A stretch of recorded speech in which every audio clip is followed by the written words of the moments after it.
Selamat malam Bapak Ibu, jumpa lagi kita di Biskom Zoom Webinar.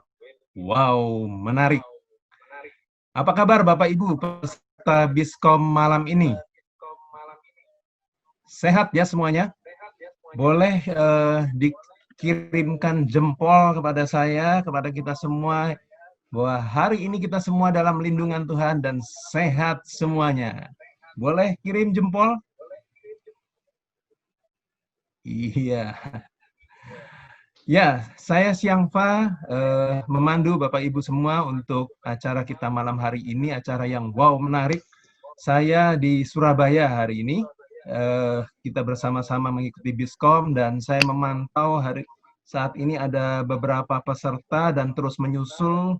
Sebentar, ada berapa orang nih sekarang di layar kita? Ada 57 orang ya dari berbagai kota di Surabaya dan akan segera bertambah terus yang akan bergabung di sini. Ya, tak terasa 1 bulan sudah kita tak bersua ya. Nah, setiap bulan, setiap hari Selasa, kita akan bersua di Biskom seperti ini dengan topik-topik yang wow menarik dan semoga menjadi berkat tentunya bagi Bapak Ibu ya. Baik, salam kenal kepada teman-teman Bapak Ibu yang kali saja baru berjumpa kita kali ini di Zoom webinar kali ini, Biskom Nasional kali ini. Dan salam hangat buat teman-teman yang senantiasa ambil bagian di Biskom KBC webinar ya. Ya, selain alumni KBC, alumni Camp, kami juga membuka diri bagi teman-teman partisipan yang ingin bertumbuh bersama dalam kebenaran, kompetensi, dan kepedulian untuk hadir di acara Biskom webinar ini. Baik, Bapak Ibu, kita akan segera memulai saja acara ini dan izinkan saya mengajak Bapak Ibu peserta Biskom untuk memulai dan membuka acara ini dalam penyertaan Tuhan. Saya mengundang Pak Gunawan Yohanes untuk memimpin kita semua. Silakan Pak Gunawan Yohanes. Oke, selamat malam semuanya.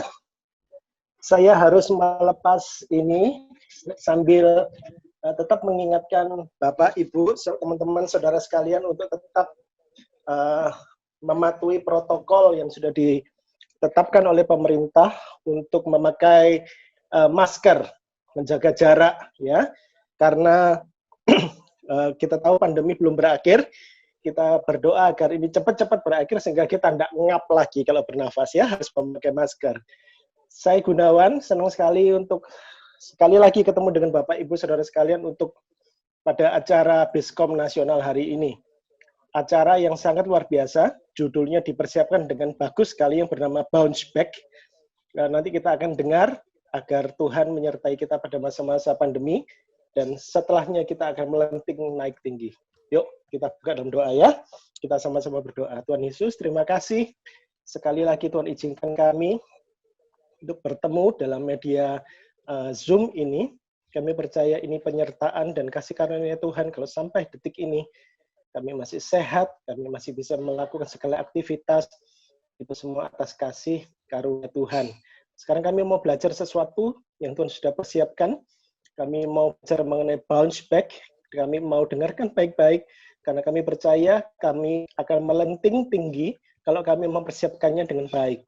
Kami mau melenting paling tinggi Tuhan pada saatnya nanti, pada saat Tuhan mengembalikan semuanya ini, kami akan menjadi yang nomor satu. Kami mau ikut dalam aliran Tuhan, dalam arus Tuhan, bahwa kami akan menjalani semuanya dengan selamat. Bukan hanya kami selamat, bukan hanya kami bertahan, tapi kami akan menjadi nomor satu karena kami berada bersama-sama dengan kasih karunia Tuhan. Mempersiapkan dan memberkati Pak Alex yang akan Tuhan pakai untuk sebagai pembicara, Pak Tommy yang akan menjadi moderator. Tuhan Yesus memberkati semuanya. Teman-teman yang ada di belakang layar yang tidak nampak pada layar, Tuhan Yesus berkati semuanya. Alat-alat yang kami gunakan, kuduskan demi nama Tuhan Yesus agar semuanya bisa menjadi berkat bagi orang-orang yang mendengarkan hari ini. Dalam nama Yesus kami berdoa. Haleluya. Amin. Silakan Pak Siangfa. Amin. Terima kasih Pak Gun.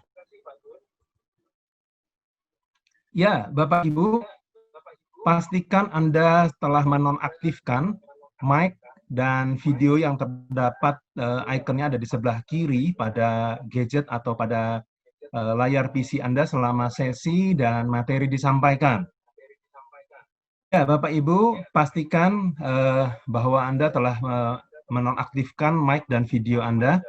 Dan jika terlintas ada pertanyaan yang ingin Bapak Ibu sampaikan pada pembicara, pada saat materi disampaikan, ketika ada terlintas sesuatu hal yang Anda mau tanyakan, boleh diketik ya pada chat, atau pada sesi nanti dibuka untuk bertanya, Bapak Ibu bisa raise hand.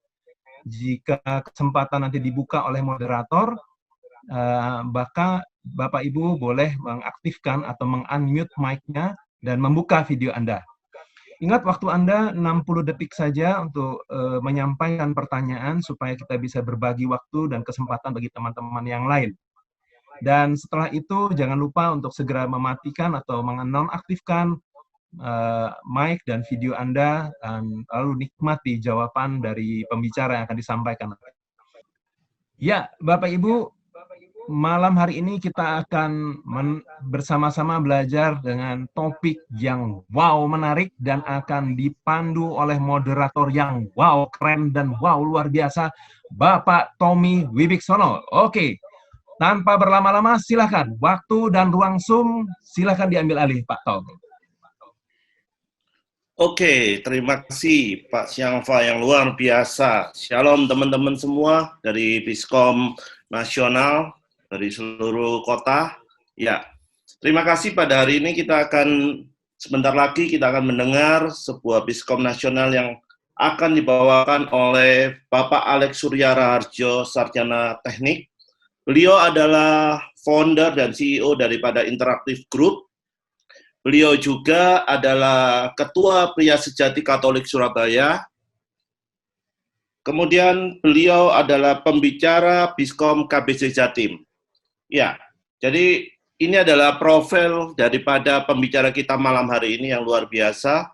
Jadi teman-teman, sebentar lagi kita tadi sudah mendengar bahwa materi kita judulnya adalah bounce back.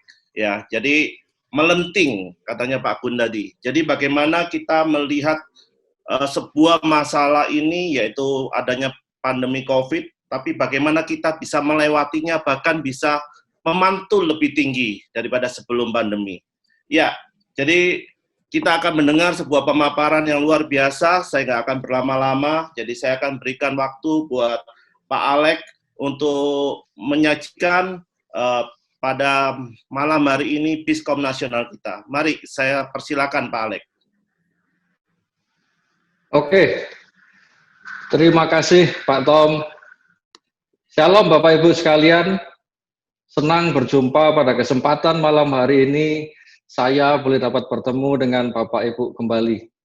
Bapak Ibu, perkenankan saya untuk sharing screen saat ini. Oke, sudah tampil Bapak Ibu ya.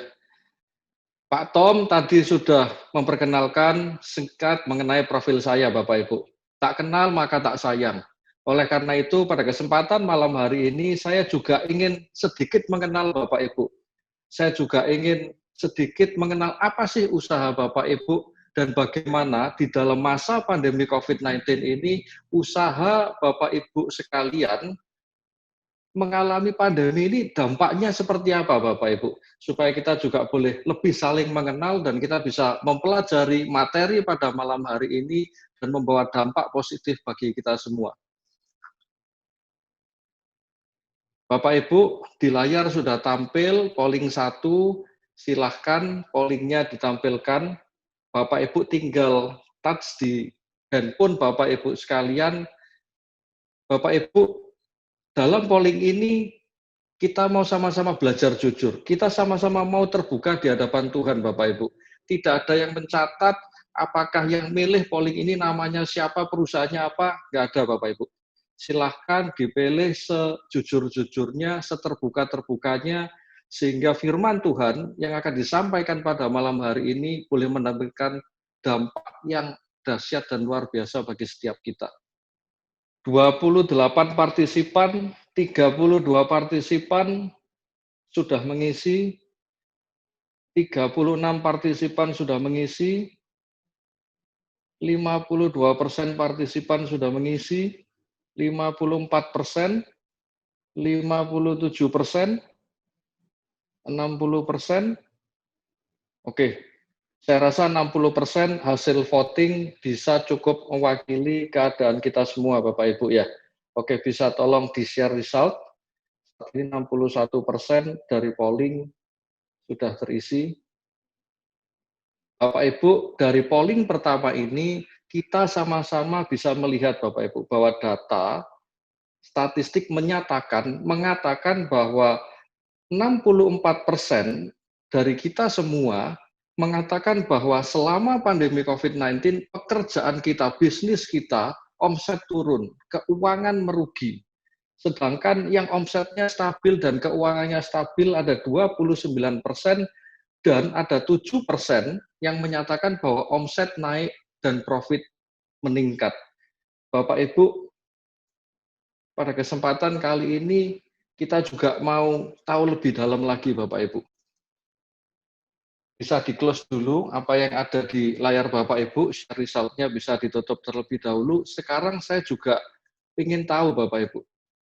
Saya juga ingin tahu kalau sekarang pada saat pandemi, mulai dari bulan Maret sampai bulan September ini, katanya tadi ada 69% mengatakan bahwa usaha saya rugi.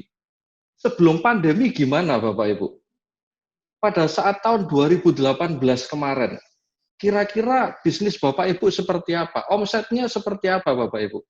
Tahun 2019, tahun kemarin, omset Bapak Ibu, profit perusahaan Bapak Ibu, pekerjaan Bapak Ibu gimana Bapak Ibu?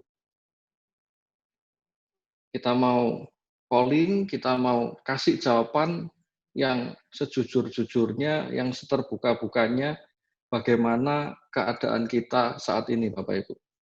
33% sudah mengisi, 40%, saya berharap paling enggak 60% mewakili sebagian besar dari kita semua. Nanti kita akan melihat hasil polling result-nya seperti apa Bapak Ibu. 46% sudah mengisi. Bagi yang lain yang belum mengisi silahkan diisi, tinggal sentuh yang ada di layar Bapak Ibu sekalian. Kondisi seperti apa di bisnis setiap kita. 53% ada Bapak Ibu yang belum mengisi. Oke, bisa tolong di-share result. Oke, Bapak Ibu, kita bisa melihat di layar langsung Bapak Ibu ya. Saat ini kita juga bisa melihat bahwa sebagian dari kita ada 17% yang mengatakan sebetulnya sebelum pandemi, mulai dari tahun 2018 pun, omset kita sudah turun, Pak. Bahkan profit kita pun sudah mulai tipis dan bahkan sudah ada yang mulai merugi. Dan ada yang mengatakan bahwa bukan tahun 2018, tapi tahun 2019, tahun kemarin, nggak pandemi pun sebetulnya yang namanya bisnis ini sudah mulai ada penurunan. Dan ada juga 48% yang mengatakan bahwa sebelum pandemi omset baik, omset bagus, profit positif. Oke, terima kasih Bapak Ibu. Bapak Ibu, bisa di-close yang ada di layar masing-masing. Bisa ditutup semua ya.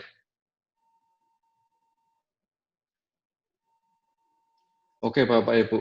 Bapak Ibu, kalau kita melihat dari data statistik, pada saat pandemi, tadi ada yang mengatakan bahwa sebagian besar, 69% mengatakan bahwa pada saat pandemi, omset turun, keuangan merugi. Dan dari data statistik juga di polling kedua, mengatakan bahwa tahun 2018, tahun 2019, yang dimana sebelum pandemi pun, ada 17% ditambah 36%, mengatakan bahwa sebelum pandemi pun juga kita sudah merasakan bahwa ekonomi ini sudah kurang baik. Di mana omset sudah mulai turun, profit pun juga sudah mulai minus. Apalagi di saat pandemi seperti sekarang ini. Oleh karena itu Bapak Ibu, pada malam hari ini saya akan membawakan materi bounce back. Kenapa Bapak Ibu? Berdasarkan data yang Bapak Ibu berikan, kita percaya bahwa pada saat pandemi dan 2 tahun terakhir, banyak di antara kita yang merasakan bahwa keuangan usaha saya, pekerjaan saya, ini sudah mulai berdarah-darah. Oleh karena itu, pada malam hari ini kita mau belajar bagaimana caranya agar kita bisa bounce back. Bagaimana caranya agar kita bisa melenting kembali, agar ekonomi kita bisa dipulihkan, keuangan kita bisa sehat kembali, bisnis boleh dapat kembali lancar. Bapak Ibu, mungkin dari Bapak Ibu ada yang masih belum tahu. Bounce back itu apa sih, Pak? Bapak Ibu, bounce back adalah di mana titik kita, bisnis kita, keuangan kita yang sebelumnya berdarah-darah, setelah itu kita bisa melenting, kita bisa naik kembali, bahkan lebih tinggi daripada keadaan kita sebelumnya. Pada malam hari ini kita akan belajar 2 hal, Bapak Ibu. Kita akan belajar, hal yang pertama adalah, apa sih? Sebetulnya Tuhan ini ingin apa sih? Kenapa kok Tuhan izinkan kondisi pandemi seperti saat ini, segala sesuatu begitu berat, keuangan sampai berdarah-darah? Tuhan ini sebetulnya ada pesan apa? Kenapa Bapak Ibu? Karena di Roma bab 8 ayat 28, firman Tuhan mengatakan bahwa kita tahu sekarang bahwa Tuhan bekerja di dalam segala sesuatu untuk mendatangkan kebaikan bagi mereka yang mengasihi Dia. Dan kita percaya Bapak Ibu, melalui kondisi pandemi saat ini pun, Tuhan bekerja untuk mendatangkan kebaikan bagi setiap kita. Amin Bapak Ibu. Dan pada saat kita tahu apa sih yang menjadi kehendak Tuhan untuk mendatangkan kebaikan bagi setiap kita, setelah itu materi yang kedua kita akan belajar Bapak Ibu. Apa yang kita harus lakukan seturut kehendak dan pesan dari Tuhan tersebut agar kondisi keuangan kita, agar kondisi bisnis kita, pekerjaan kita bisa melenting kembali, bisa naik kembali, bahkan lebih baik, lebih tinggi daripada sedia kala. Bapak Ibu, yang pertama, kita mau belajar terlebih dahulu apa sih sebetulnya pesan Tuhan melalui kondisi pandemi COVID-19 saat ini. Pada saat ini kita mau belajar dari kitab Kejadian bab 41 ayat 1 sampai dengan 57 Bapak Ibu. Bapak Ibu, Kejadian bab 41 ayat 1 sampai dengan 57 itu sebetulnya menceritakan tentang apa? Firman Tuhan tersebut menceritakan bahwa pada saat itu Raja Firaun, raja orang Mesir, pada waktu dia sedang tidur, dia mendapatkan mimpi, Bapak Ibu. Dia mendapatkan mimpi bahwa di situ dia melihat ada 7 ekor lembu tambun, gemuk, sedang minum air di sebuah sungai, Bapak Ibu. Dan pada waktu itu juga ada terlihat 7 ekor lembu yang kurus-kurus dan jelek sekali rupanya, datang dan memakan 7 ekor lembu tambun tersebut, tetapi kenyataannya setelah memakan 7 ekor lembu tambun tersebut, 7 ekor lembu yang kurus tersebut masih tetap kurus, Bapak Ibu. Dan masih tetap jelek rupanya. Pada waktu itu Raja Firaun mencari orang ke sana kemari. Raja Firaun ingin tahu apa sih arti dari mimpinya dia ini. Dan setelah itu Raja Firaun akhirnya memanggil Yusuf, dan di situ Yusuf diminta untuk menafsirkan apa yang menjadi mimpi Raja Firaun. Dan dari sini, dari kitab Kejadian bab 41 ayat 28 sampai dengan 30, Yusuf menjawab, Yusuf menafsirkan arti dari mimpi Raja Firaun tersebut. Pada waktu itu Yusuf sudah minta hikmat dari Tuhan, Yusuf sudah dapat hikmat dan Yusuf menjawab. Yusuf mengatakan bahwa, ketahuilah Tuanku, arti dari 7 lembu tambun tersebut itu adalah akan datang 7 tahun kelimpahan di seluruh tanah Mesir. Dan arti dari kata datangnya 7 ekor lembu yang kurus dan jelek rupanya, itu artinya adalah akan timbul 7 tahun kelaparan. Dan artinya apa? Kalau 7 lembu yang kurus-kurus tadi memakan 7 ekor lembu tambun dan tetap kurus, dan jelek rupanya masih tetap, itu artinya bahwa akan dilupakan segala kelimpahan di tanah Mesir karena kelaparan di 7 tahun tersebut akan mengurus keringkan negeri ini.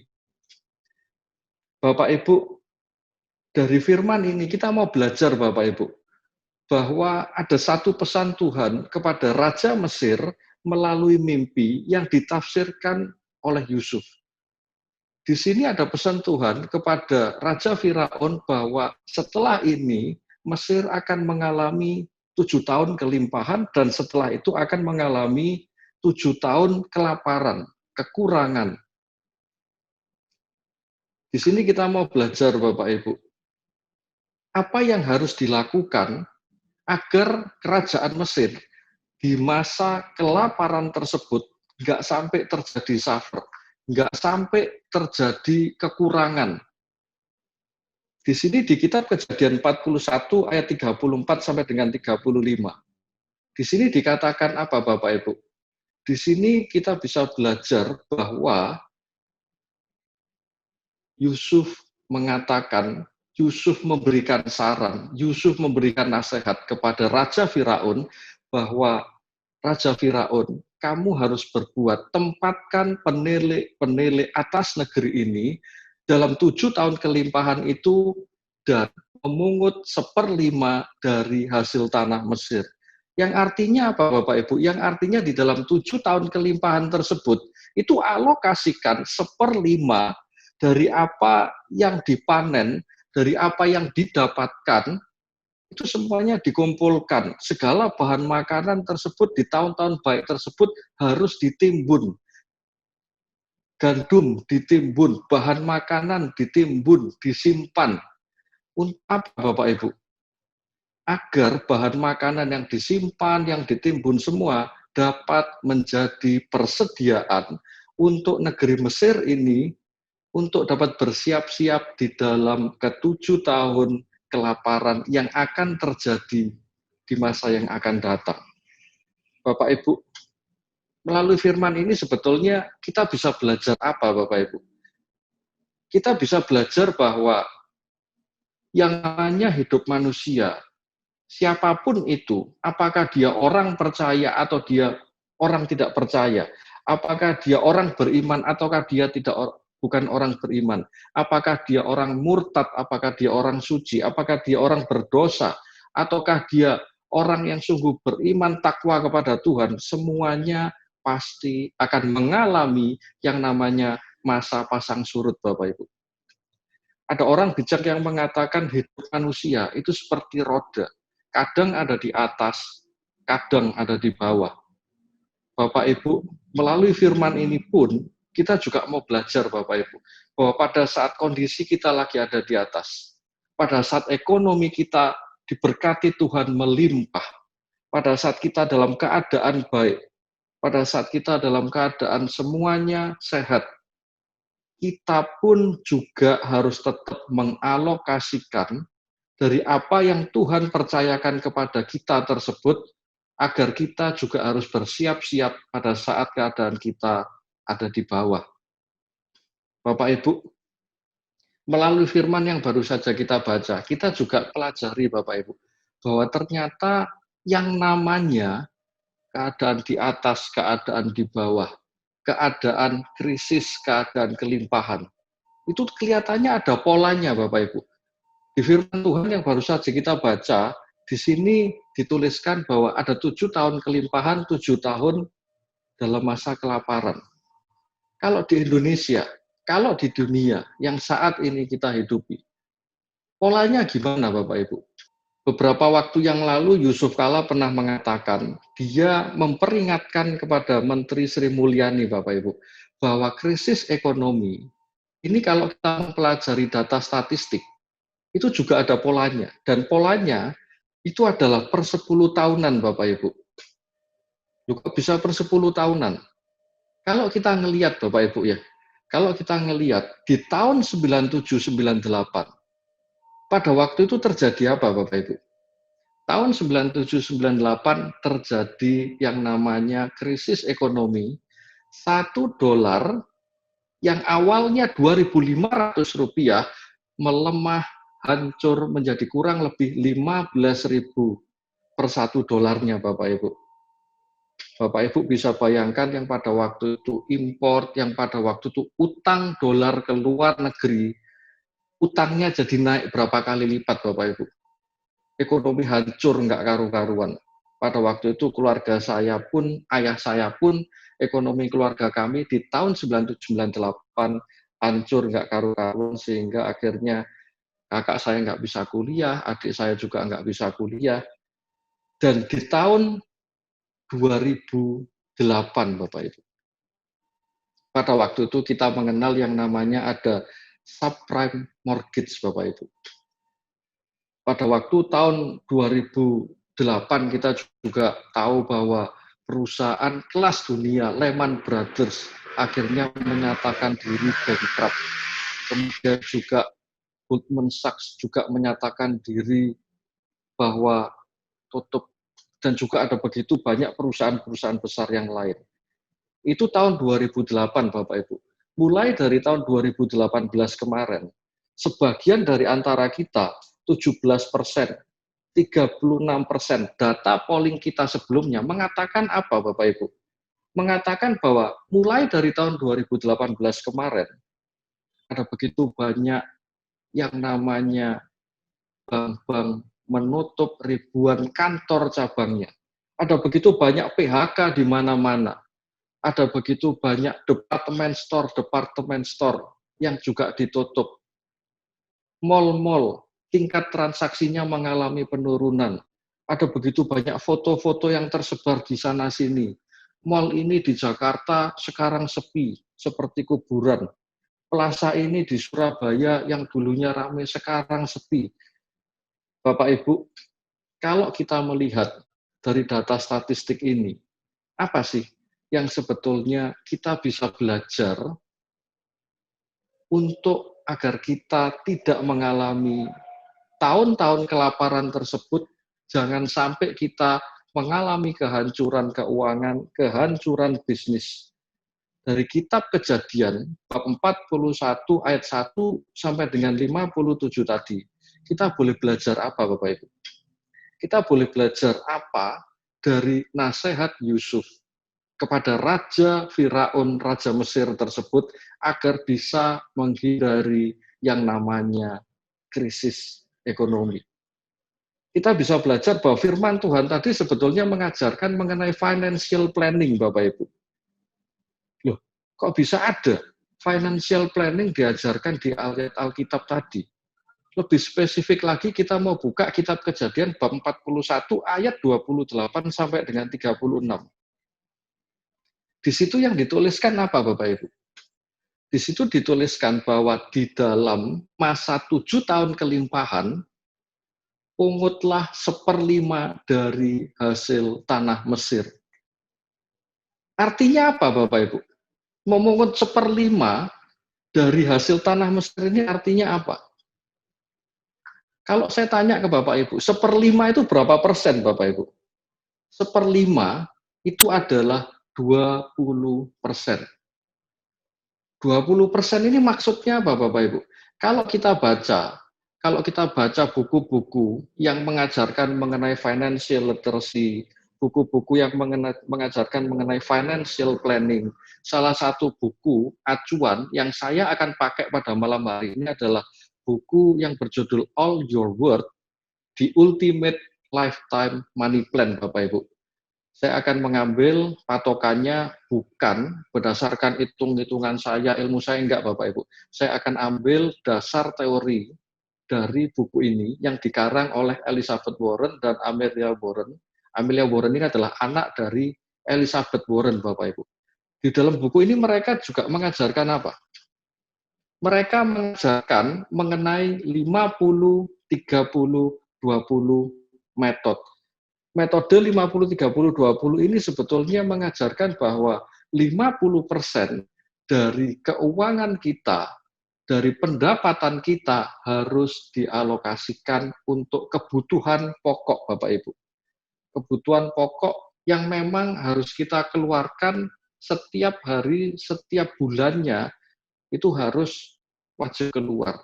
Dan kemudian 20% dipakai untuk apa? Nah, menariknya di sini Bapak Ibu. 20% di sini Elizabeth Warren mengajarkan bahwa harus dialokasikan untuk ke goal financial di masa depan. Di masa depan itu kita nggak tahu akan terjadi apa. Oleh karena itu harus ada yang namanya emergency fund atau kotak P3K, pertolongan pertama pada keuangan. Bapak Ibu, saving dan juga investment Bapak Ibu.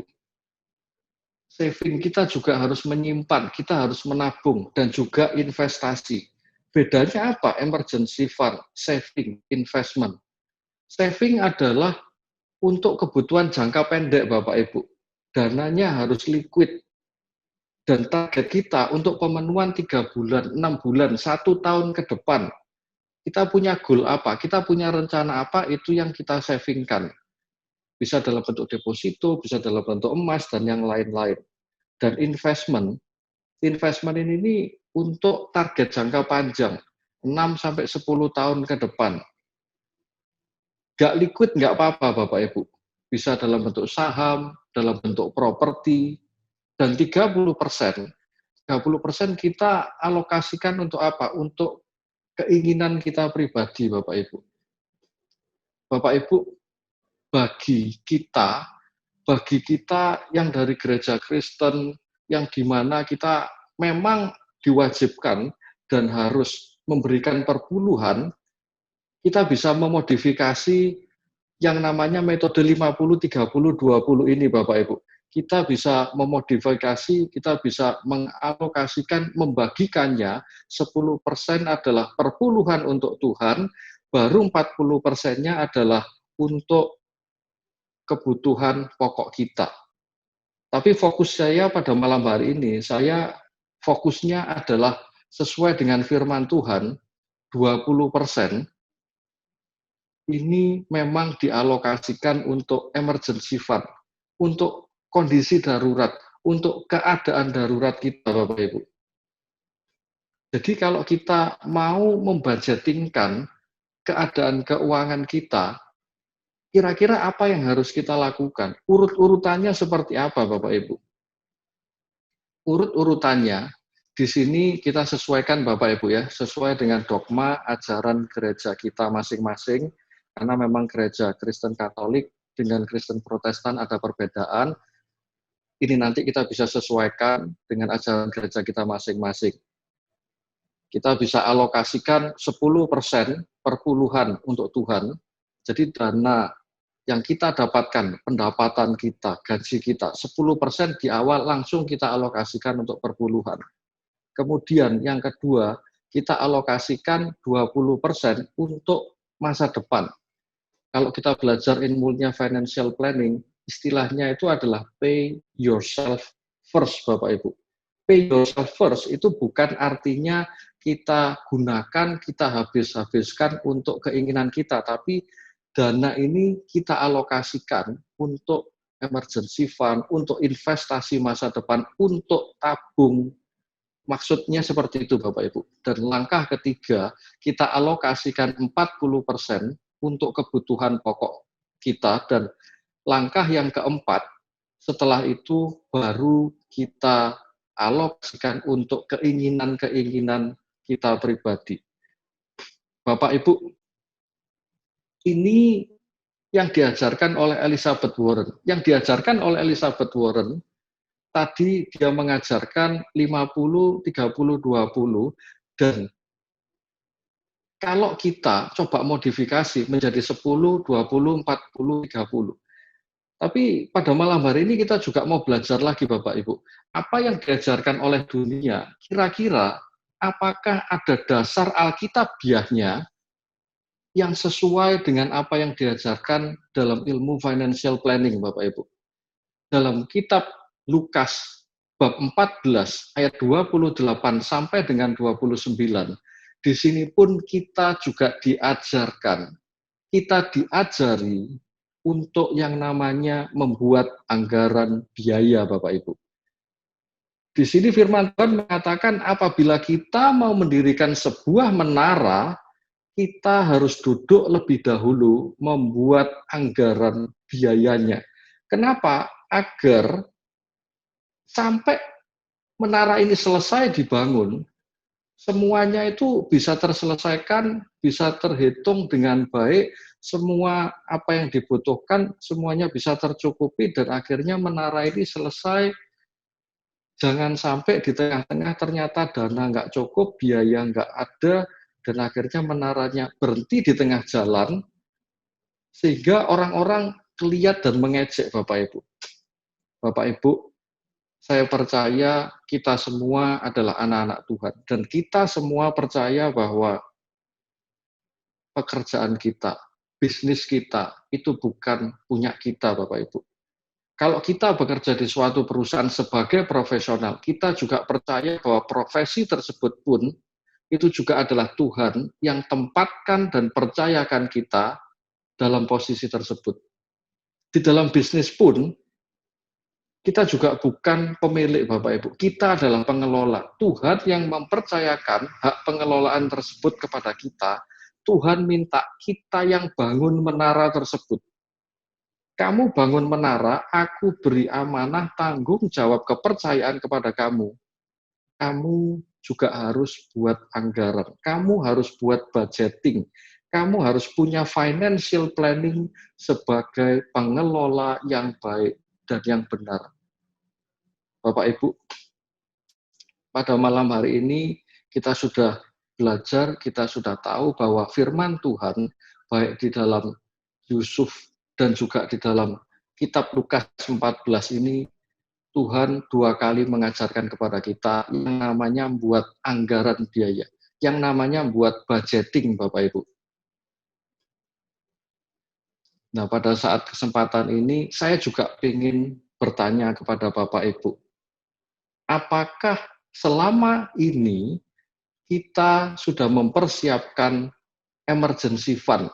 Apakah selama ini kita sudah membudgetingkan, sudah mengalokasikan dana kita untuk kita simpan sebagian masuk ke dalam dana emergency fund? Baik dana emergency fund di pribadi maupun dana emergency fund di perusahaan, Bapak Ibu. Apakah pada saat masa-masa kelimpahan kita sudah mengalokasikan dana sesuai dengan firman Tuhan yang sudah kita terima, 20% Bapak Ibu, 1/5.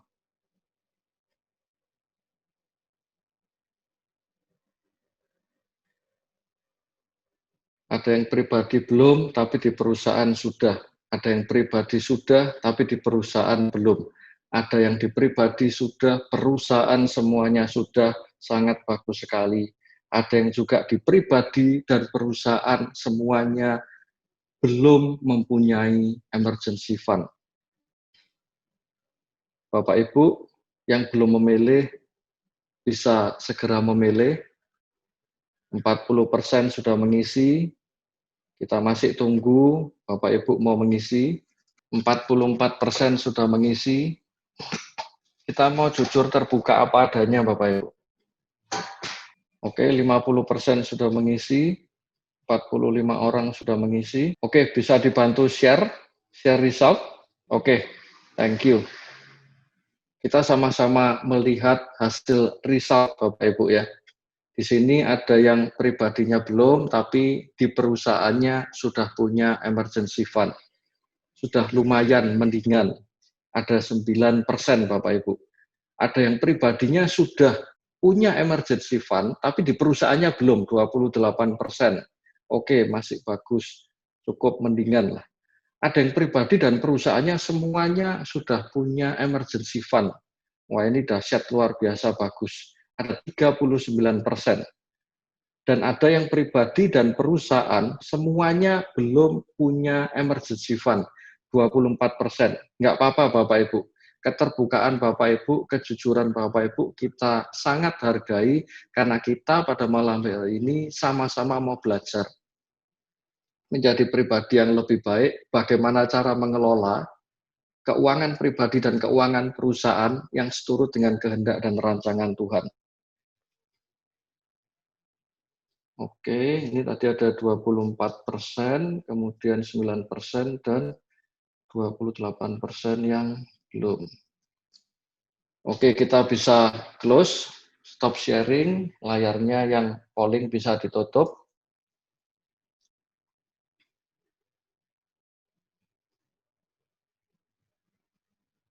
Oke, Bapak Ibu. Dari tadi kita belajar mengenai emergency fund, Bapak Ibu. Kenapa? Karena apa yang dinasihatkan oleh Yusuf kepada Raja Firaun itu adalah emergency fund. 1/5, 20% harus dialokasikan untuk masa-masa susah, untuk masa-masa kelaparan. Bapak Ibu, sebetulnya kita mau berbicara, kita mau belajar lebih spesifik, lebih detail lagi. Emergency fund itu sebetulnya apa? Atau kalau kita belajar di KF, kotak P3K itu sebetulnya apa? Bapak Ibu, kotak P3K atau emergency fund itu sebetulnya adalah uang yang memang kita alokasikan untuk mempersiapkan hal-hal, kondisi-kondisi yang nggak pernah kita bayangkan. Kondisi-kondisi yang contohnya ya sudah seperti pandemi COVID-19 ini, Bapak Ibu. Siapa di antara kita yang tahu bahwa nanti di bulan Maret tahun 2020 sampai bulan sekian itu akan terjadi pandemi, nanti akan terjadi PSBB atau lockdown dari kapan sampai kapan. Saya yakin di antara kita nggak ada yang tahu, Bapak Ibu. Tapi yang terpenting bukan kita tahu atau nggak tahu. Yang terpenting adalah apakah kita prepare atau kita nggak prepare, Bapak Ibu. Dan yang kedua, sebetulnya berapa sih yang harus saya alokasikan dan seberapa lama dana emergency fund ini harus saya kumpulkan. Dari sini rumusan yang kalau kita belajar Bapak Ibu, minimal kita harus punya 3 sampai dengan 6 bulan dana yang sesuai dengan pengeluaran pokok kita Bapak Ibu. Kalau kita di dalam kehidupan keluarga berarti kita harus punya dana yang sesuai, yang sama, setara dengan pengeluaran pokok kita setiap bulan di dalam keluarga.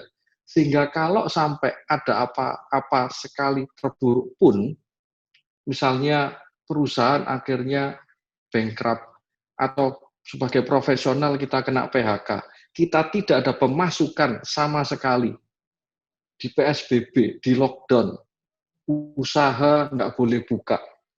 Selama 6 bulan kita masih selamat Bapak Ibu. Keluarga kita nggak sampai kelaparan, anak istri semuanya baik, anak masih bisa sekolah dan kebutuhan-kebutuhan yang lain terpenuhi. Dan di dalam perusahaan pun juga sama. Perusahaan disuruh tutup, nggak boleh buka.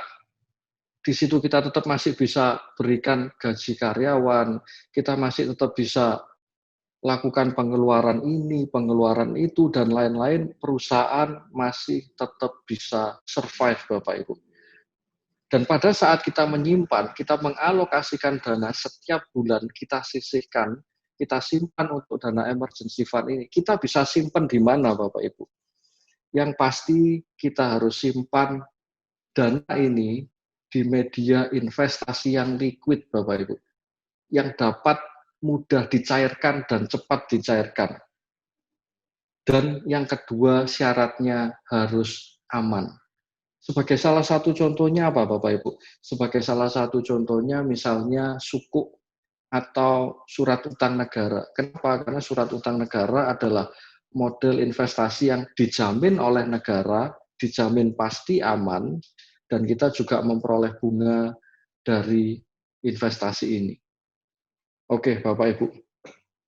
Bapak Ibu, kalau kita belajar mengenai emergency fund, dan kita melihat sebetulnya kita di dalam pandemi COVID-19 ini sudah berapa lama, Bapak Ibu? Kalau kita coba mau hitung, Bapak Ibu ya, mulai bulan Maret sudah mulai diminta SBB. Sampai dengan bulan Agustus, sekarang sudah awal September. Kalau kita hitung mulai dari Maret sampai dengan Agustus, Maret, April, Mei, Juni, Juli, Agustus, itu berapa bulan Bapak Ibu? 6 bulan Bapak Ibu. Dan dalam 6 bulan ini pun, apakah keadaan ekonomi Indonesia, apakah keadaan ekonomi dunia sudah betul-betul pulih? 6 bulan ini pun kita juga merasakan ekonomi belum betul-betul pulih, Bapak Ibu. Oleh karena itu, betapa pentingnya emergency fund ini harus ada, harus punya, Bapak Ibu. Bapak Ibu, budget untuk emergency fund ini tadi sebetulnya penting untuk siapa? Penting dialokasikan untuk apa, Bapak Ibu?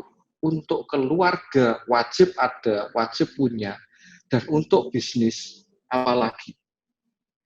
Pertanyaannya, Bapak Ibu, tadi saya mencatat bahwa ada 25%, 9%, 28%. Ini ada yang belum memiliki emergency fund di keluarganya. Ada yang belum memiliki emergency fund di perusahaannya, dan ada yang belum memiliki emergency fund di kedua-duanya, Bapak Ibu. Pertanyaannya, untuk bisa punya emergency fund ini, apa sih yang harus kita lakukan terlebih dahulu? Bapak Ibu, emergency fund, supaya kita bisa mengalokasikan, supaya kita bisa menganggarkan, berarti kita harus mencatat terlebih dahulu pengeluaran kita semua. Setelah kita rajin rutin mencatat pengeluaran kita baru alokasikan sesuai dengan kategori pengeluaran tersebut. Setelah kita melakukan pencatatan, baru kita bisa kategorikan. Setelah itu baru kita bisa budgetingkan, Bapak Ibu. Apakah ini masuk yang 40%, 30%, atau 20%. Bapak Ibu, kata kuncinya untuk bisa memiliki emergency fund adalah pencatatan keuangan. Baik pencatatan keuangan di pribadi, di keluarga, ataupun pencatatan keuangan di dalam bisnis ataupun perusahaan. Bapak Ibu, pada malam hari ini saya juga ingin tahu, di dalam pribadi, di dalam keuangan keluarga kita yang sudah memiliki pencatatan dalam keuangan keluarga, yang sudah mencatat, bisa di-polling Bapak Ibu.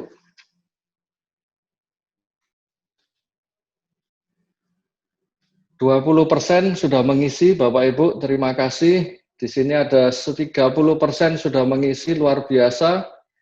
Ada 35% dari Bapak Ibu, teman-teman semua sudah mengisi. Terima kasih. 40% sudah mengisi. Terima kasih atas keaktifannya, Bapak Ibu. Di sini ada 42%, terus naik, terus bertambah. 45% sudah mengisi. 48%, 49%, terus bertambah, 50%, 51, 52, terus bertambah, 54%, terus.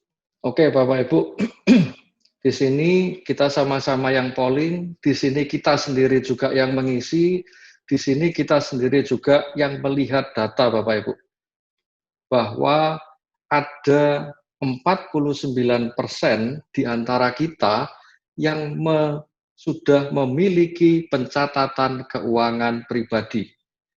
Ada 49% di antara kita yang sudah setiap pengeluaran dicatat, setiap pemasukan dicatat. Dan kalau dicatat, nanti gunanya nyatet itu apa? Pasti nanti ujung-ujungnya sudah ada budgeting, sudah ada alokasi dana untuk amplop ini, untuk alokasi dana itu. Bagus sekali Bapak Ibu. Dan di sini juga ada 51% yang belum melakukan pencatatan keuangan di dalam keluarganya. Nggak apa-apa, kita sama-sama belajar Bapak Ibu ya. Oke, kita close dulu, kita lanjut ke polling berikutnya Bapak Ibu. Polling yang kelima, kalau tadi kita belajar pencatatan keuangan pribadi, sekarang pencatatan keuangan di perusahaan Bapak Ibu. Bapak Ibu yang memiliki usaha, Bapak Ibu yang memiliki bisnis. Yang punya pencatatan keuangan siapa Bapak Ibu? Yang punya laporan laba rugi, jurnal, buku besar, neraca, yang mencatat pemasukan, pengeluaran, laporan arus kas, cash flow.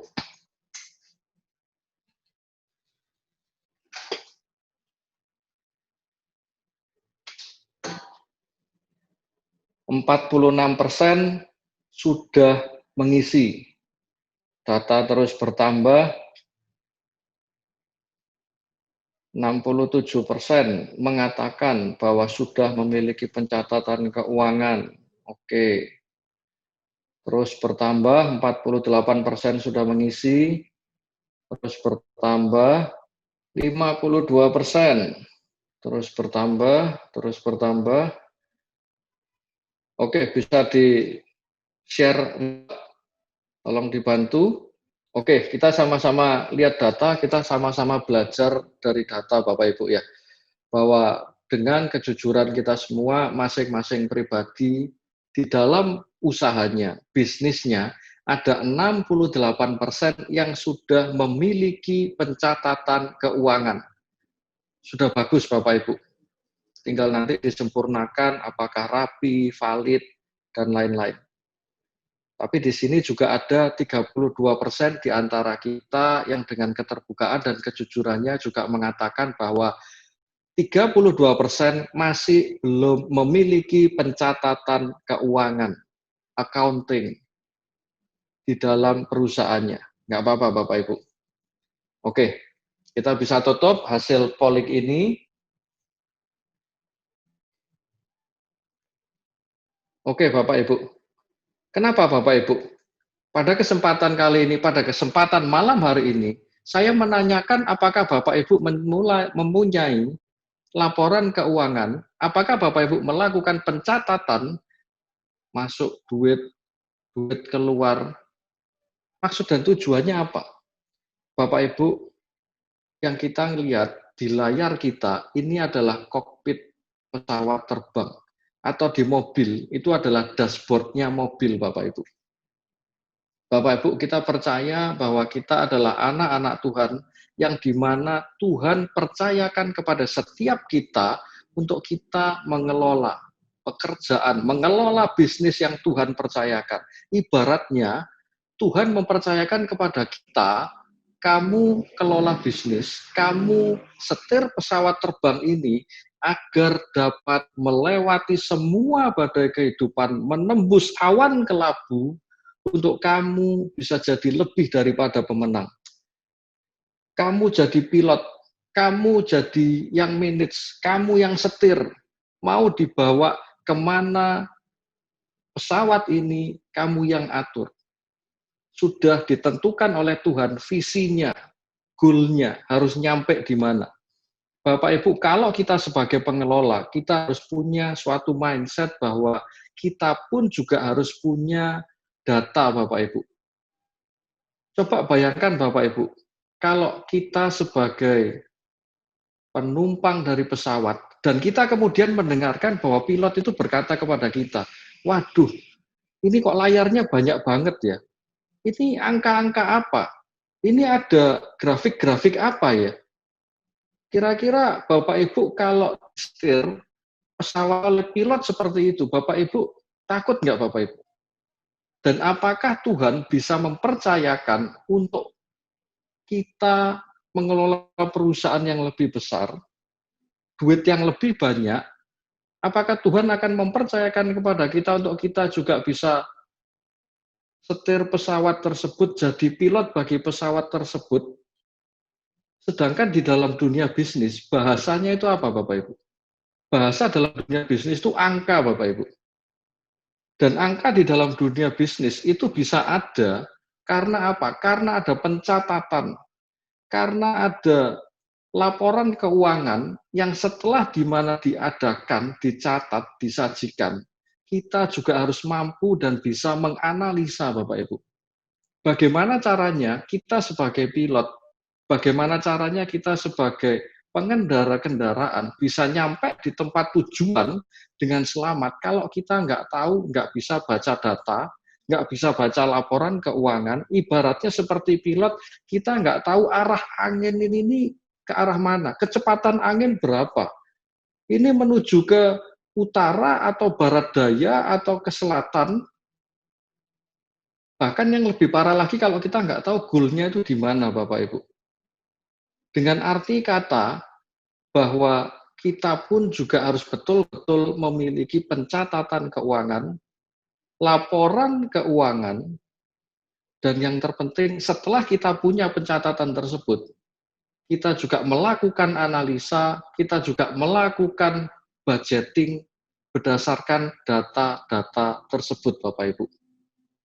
Bapak Ibu, kalau kita nggak punya pencatatan keuangan, kalau kita nggak punya laporan, kemudian bagaimana caranya kita bisa mengelola perusahaan yang Tuhan percayakan kepada kita dengan baik dan benar. Bagaimana caranya usaha, pekerjaan, bisnis yang Tuhan percayakan kepada kita bisa bawa terbang tinggi bagai Raja Wali. Bagaimana caranya bisa maju, tumbuh, dan berkembang. Bagaimana caranya usaha ini bisa jadi berkat bagi banyak orang, menginspirasi banyak orang. Nggak mungkin, Bapak Ibu. Kenapa? Karena apa yang tidak kita kelola, yang tidak kita catat, otomatis itu nggak bisa kita kelola, Bapak Ibu. Apa yang tidak bisa dihitung, itu nggak bisa di-manage, nggak bisa dikelola.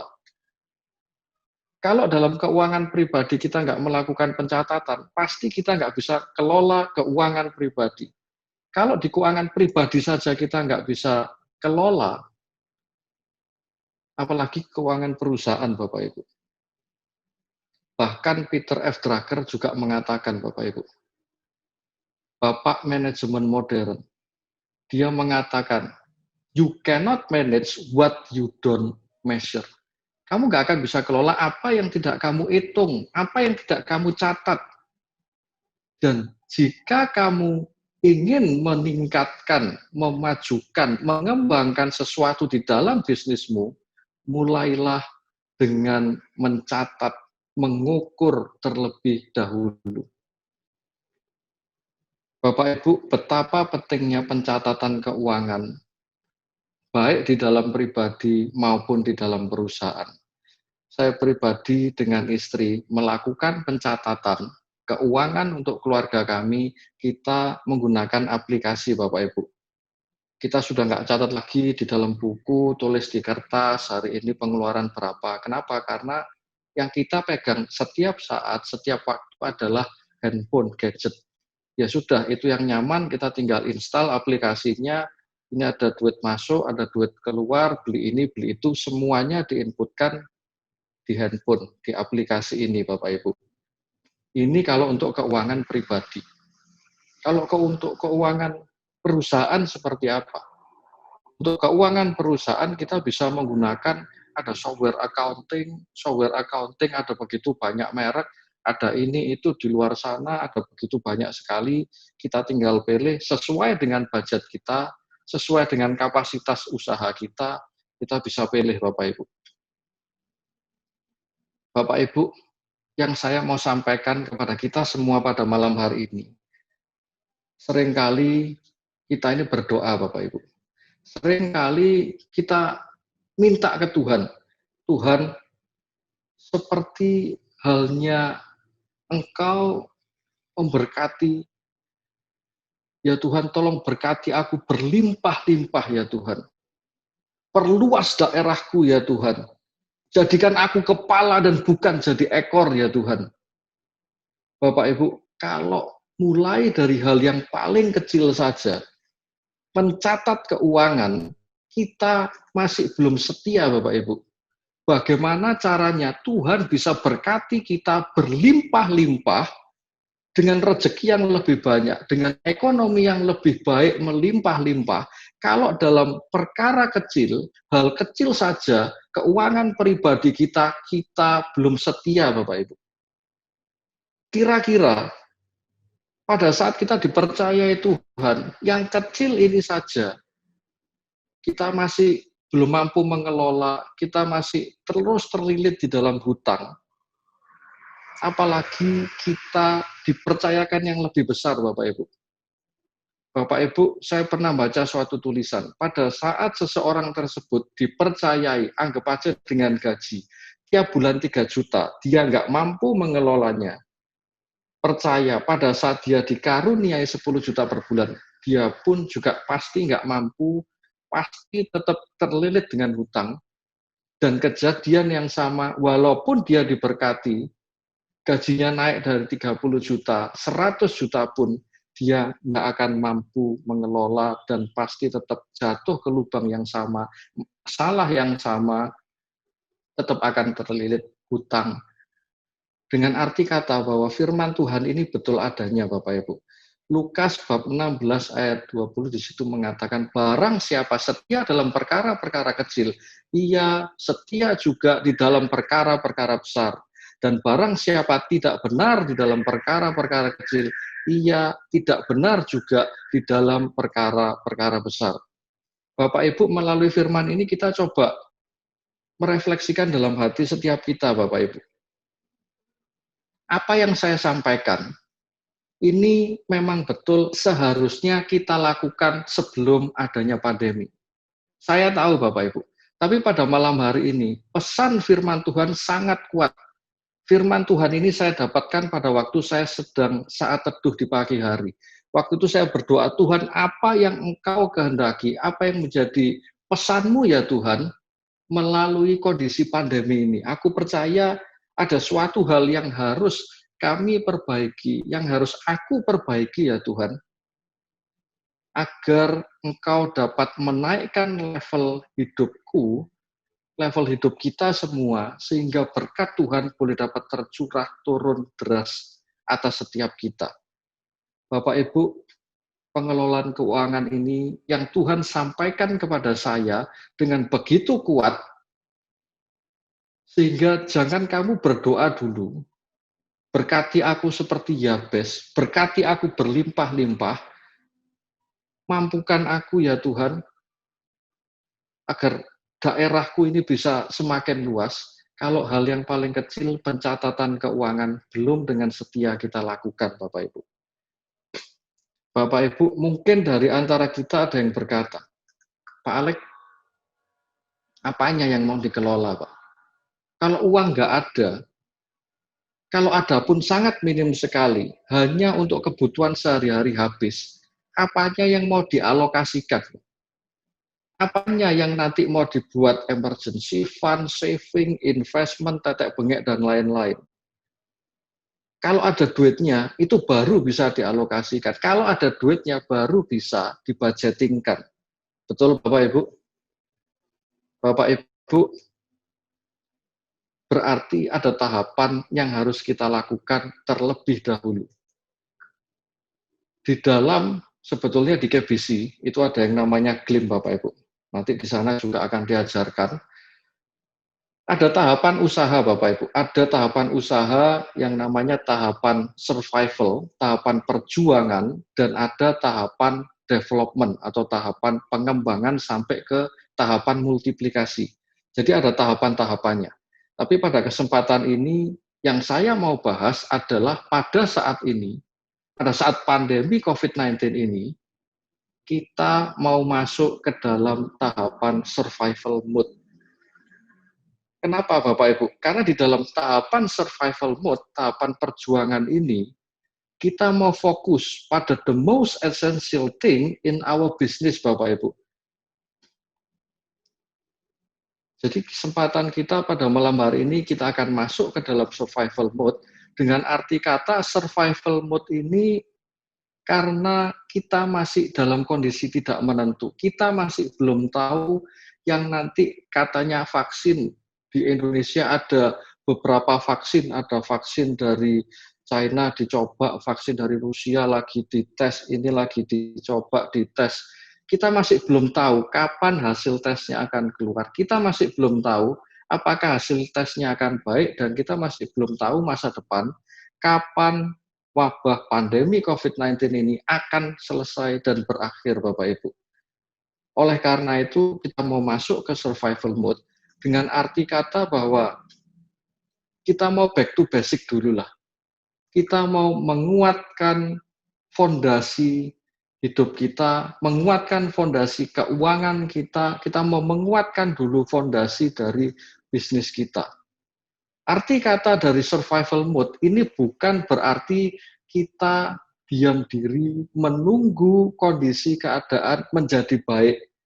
Bukan berarti kita males gerak, ya sudah nanti kalau kondisi sudah kembali normal, ya sudah nanti aku kerja lagi. Karena sekarang masih belum jelas, ya aku biasa-biasa, santai-santai, usaha, tak tutup dulu gitu aja. Enggak seperti itu Bapak Ibu. Arti kata dari survival mode ini adalah kita harus memastikan bahwa minimal ada 3 fokus kita pada saat ini, yaitu yang pertama adalah sales and marketing. Kenapa Bapak Ibu? Karena dalam sales and marketing itu adalah fokus kita untuk menghasilkan dana masuk. Fokus kita adalah menghasilkan agar cash flow jadi lebih baik. Aliran dana tunai jadi mengalir. Fokus kita di sana.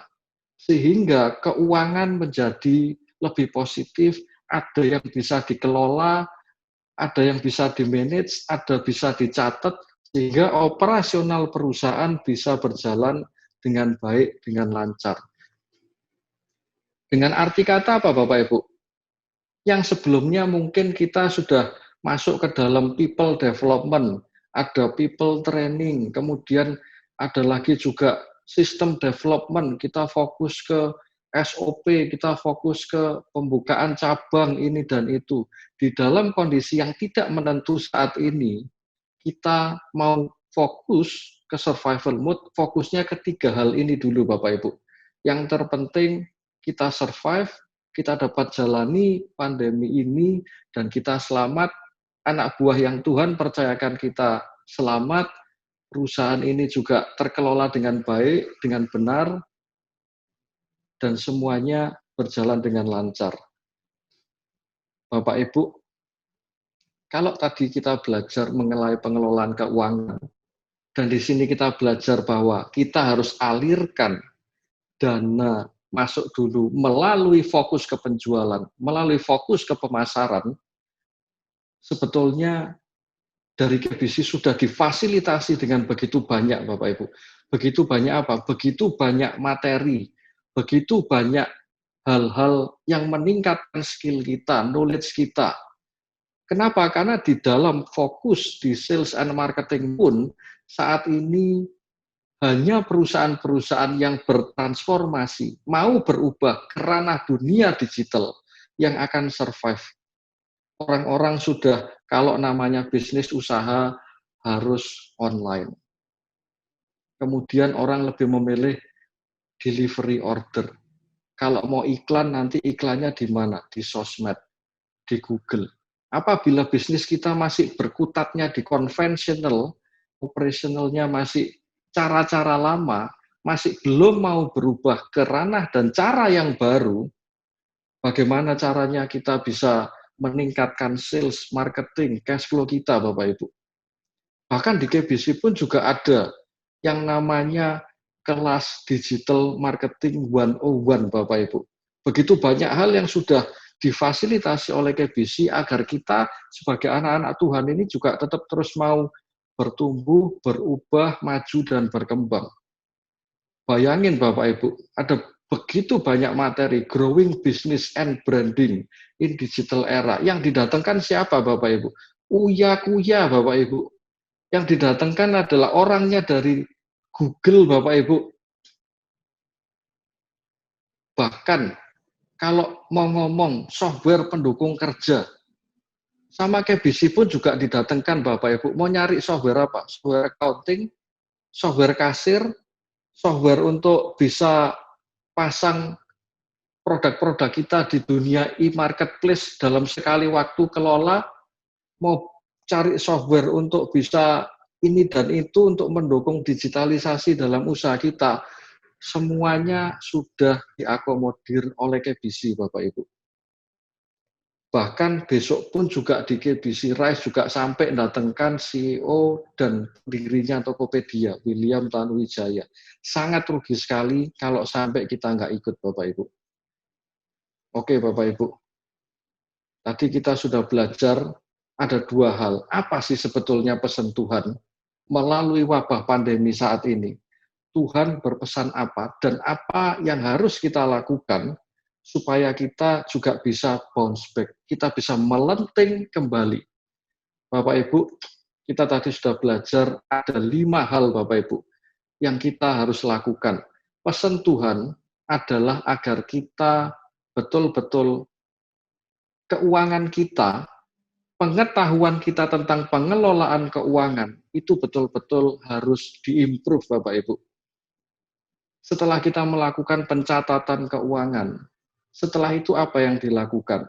Kita bukan hanya nyatet, kita bukan hanya punya laporan accounting, kita bukan hanya punya laporan keuangan, tapi kita juga harus mampu menganalisa dengan baik dan benar. Setelah itu apa yang kita lakukan? Kita lakukan budgeting, kita melakukan anggaran biaya Bapak Ibu.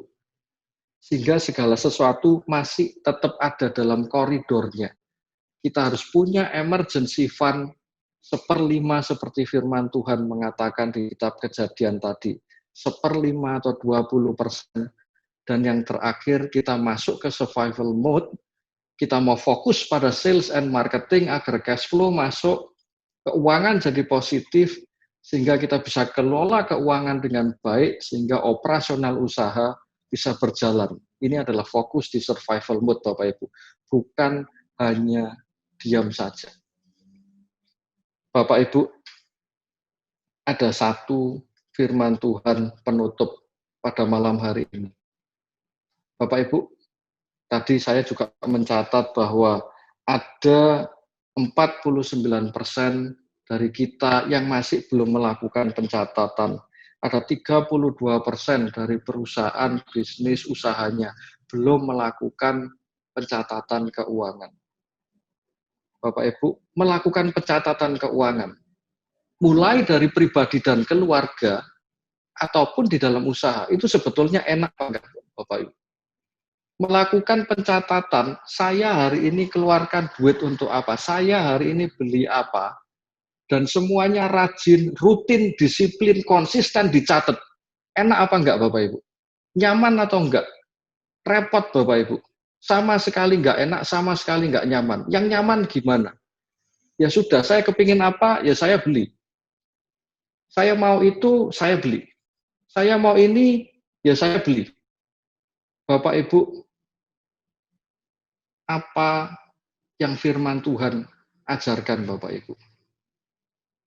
Di kitab Matius bab 10 ayat 38, di sini Tuhan mengajarkan bahwa barang siapa tidak memikul salibnya dan mengikut aku, ia tidak layak bagiku. Dengan arti kata apa Bapak Ibu?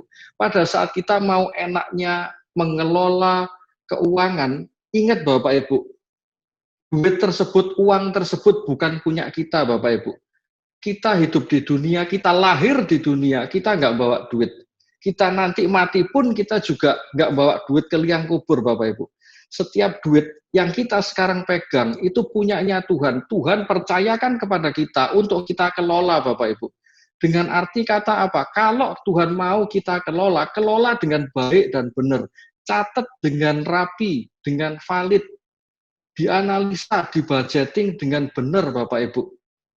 Dengan arti kata kita juga harus mau keluar dari zona nyaman kita harus mau disiplin, kita harus mau konsisten, catat semua pengeluaran-pengeluaran, keuangan kita, semuanya dicatat dengan rapi, teratur, sehingga datanya valid, Bapak Ibu. Kenapa kok sampai harus seperti itu? Karena bagi mereka yang nggak mau nyatet, yang males mencatat, apapun itu, baik di dalam keuangan keluarga, keuangan perusahaan, pasti nggak bisa kelola dengan baik dan benar.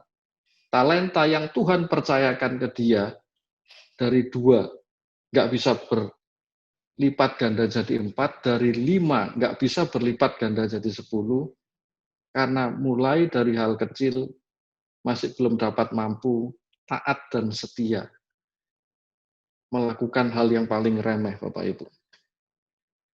Bapak Ibu, itu pesan dari Tuhan yang Tuhan sampaikan ke saya, hikmat yang saya dapat dari Tuhan, dan saya sharingkan kepada Bapak Ibu semua. Firman Tuhan ini ibarat pisau bermata dua, menusuk ke saya dan juga ke Bapak Ibu sekalian. Firman Tuhan ini Tuhan juga mengetuk, Tuhan juga menegur diri saya pribadi dan juga kita semua. Semoga firman Tuhan ini, pesan Tuhan ini dapat menjadi berkat, dapat menjadi teguran, dapat menjadi peneguhan bagi kita semua. Terima kasih, Tuhan Yesus memberkati. Wow, terima kasih buat Pak Alex yang luar biasa telah memberikan pemaparan pada kita, menginspirasi kita. Baik, teman-teman semua, menarik sekali apa yang telah dipaparkan Pak Alex. Jadi, dan sepanjang ini sudah saya lihat ada banyak sekali chatting yang saya masuk dan pertanyaan. Waktu kita kurang lebih 20 menit, 25 menit untuk tanya jawab. Jadi kalau ada yang mau raise hand, mau tanya yang live, silakan raise hand. Nanti teman-teman support juga akan membantu saya untuk bergiliran. Nanti saya akan berikan. Oke, Pak Alex, ini ada beberapa pertanyaan yang sudah masuk nih. Ya, jadi Pak Alex mungkin Ya, Pak Tom. sudah siap-siap nih. Wah, ini pertanyaannya menarik nih. Pertama dari Bu Yohana. Ini ada pertanyaan begini. Apakah ada strategi yang real untuk masa ini yang mungkin kita bisa kerjakan sama-sama untuk survive sama-sama, Pak? Silakan dijawab, Pak Alex. Untuk Bu Yohana. Selamat malam, Bu Yohana.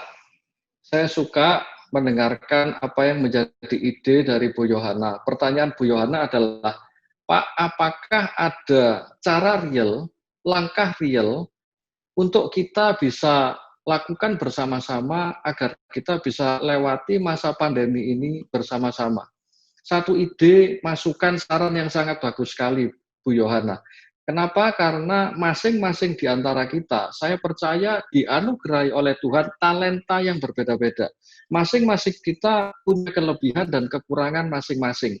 Tinggal kita kumpul sama-sama, kita tanya satu persatu. Misalnya Bu Yohana. Bu Yohana skill-nya, kelebihannya di bidang apa? Kekurangannya Bu Yohana di bidang apa? Saya punya kelebihan di bidang apa, kekurangan saya di bidang apa, teman-teman yang lain juga masing-masing, sehingga kita bisa saling bantu-membantu, tolong-menolong, sehingga akhirnya kita bisa semakin komplit, dan masing-masing kita bisa semakin di-empowering dan semakin maksimal. Seperti itu. Mungkin cara prakteknya seperti apa bisa dibantu, diakomodir oleh KBC, karena kan untuk bisa melakukan hal tersebut kita harus ada data terlebih dahulu. Masing-masing kita ini punya kelebihan dalam hal apa? Pekerjaan kita di bidang apa? Mungkin jawaban saya untuk Bu Yohana seperti itu, karena harus ada yang mampu untuk mengakomodir, mengelola, mencatat data-data tersebut, sehingga dari data-data tersebut baru kita bisa membuat action plan. Kita mau lakukan apa dari data-data tersebut. Jadi berawal mula dari data-data, baru kita bisa bicara lanjutannya. Mungkin seperti itu, Pak Tom. Oke, terima kasih Pak Alex. Jadi saya akan, kalau Bu Yohana sudah jelas, silakan. Kalau belum, silakan chatting atau mau raise hand, silakan Bu Yohana. Baik, saya akan melanjut ke pertanyaan yang kedua dari Ibu Alin Xiao. Ya, pertanyaannya begini, Pak Alex. Tadi yang dibicarakan itu adalah mengenai 3 hal tanda kutip bantal, istilahnya Bu Alin Xiao, akan bisa dilakukan bila penghasilan normal seperti sebelum pandemi. Nah, sekarang setelah banyak gaji dipotong, pengeluaran banyak sekali, dan bagaimana ini caranya supaya tetap bisa melakukan yang tadi Pak Alex katakan tadi.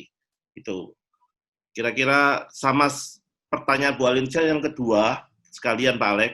Jadi yang pertama itu tentang masalah emergency fund tadi. Yang kedua, pertanyaan dari Bu Alin Xiao itu tentang begini. Saya sudah melakukan investasi di masa normal, dan di masa pandemik seharusnya bisa dipakai untuk urgent. karena penghasilan menurun, ternyata uang yang diinvestasikan ke pihak koperasi atau bank juga terlibat masalah, sehingga dana tidak bisa dicairkan. Bagaimana nih solusinya? Ya, kira-kira pertanyaannya ada 2, Pak, dari Bu Alin Xiao. Silakan, Pak Alex. Oke, terima kasih Bu Alin Xiao atas partisipasinya. Jadi pertanyaan yang pertama terlebih dahulu. Yang saya tangkap tadi adalah pertanyaan dari Bu Alin Xiao, kalau dalam masa normal kita masih bisa mengalokasikan dana untuk masuk ke emergency fund.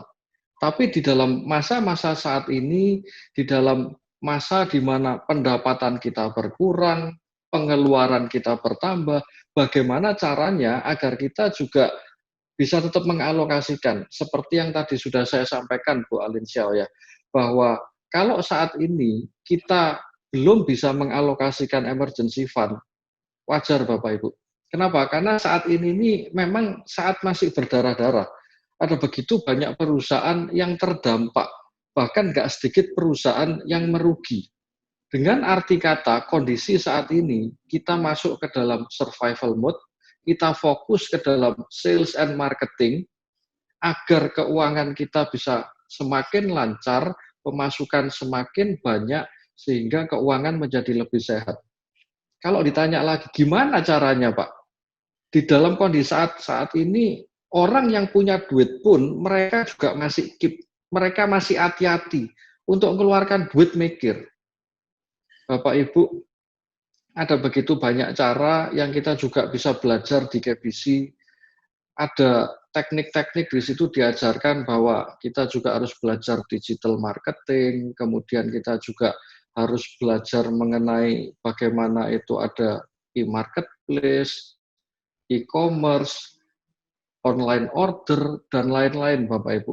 Bahkan dalam kondisi pandemi ini pun pada waktu beberapa lalu di mana kita diharuskan WFH, saya juga belajar Bapak Ibu, gimana caranya menghasilkan uang tanpa modal, tanpa punya barang, bahkan kita nggak punya misalnya kantor gitu Bapak Ibu.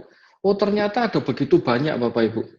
Ada yang namanya teknik dropshipping, di mana dengan teknik dropshipping ini kita bisa ngambil barang dari supplier, kita jualkan, tanpa kita harus beli terlebih dahulu. Kalau nanti coba dicari ada teknik dropshipping, kemudian ada lagi affiliate marketing, kemudian juga ada lagi pada waktu itu saya juga tunjukkan masuk ke website freelancer, kita bisa lihat ada perusahaan-perusahaan di sana yang memang lagi cari tenaga-tenaga, kita sesuaikan dengan skill kita, kemampuan kita ambil job tersebut dan kita mendapatkan income tambahan. Jadi sebetulnya kalau kita mau, di situ pasti ada jalan Bapak Ibu. Di mana ada kemauan, di situ pasti ada jalan. Dan ternyata di dunia digital saat ini, di dunia internet saat ini, ada begitu banyak cara untuk mendapatkan uang tanpa modal, tanpa punya barang Bapak Ibu. Kebetulan itu ada materinya lagi terpisah. Beberapa waktu yang lalu saya juga pernah bawakan materi tersebut. Bagaimana hanya dengan modal gadget dan internet kita bisa menghasilkan uang. Sebagai salah satu contohnya tadi, Bu Alin Xiao. Jadi ada dropshipping, ada affiliate marketing, ada freelancing, dan lain-lain. Supaya ada dana masukan tambahan untuk keuangan kita. Kemudian hal yang kedua, pertanyaan Bu Alin Xiao tadi bertanya bahwa sebetulnya sebelum pandemi saya sudah investasi Pak. Saya sudah mengalokasikan dana saya ke investasi baik itu ke bank ataupun itu ke koperasi dan lain-lain. Tapi ternyata pada saat pandemi seperti saat ini, ada beberapa investasi saya, nggak semuanya, itu ternyata bermasalah. Pada saat saya mau cairkan, ternyata susah.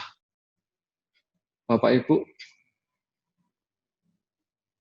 yang mengalami kejadian, pengalaman seperti Bu Alin Xiao ini sebetulnya juga nggak sedikit.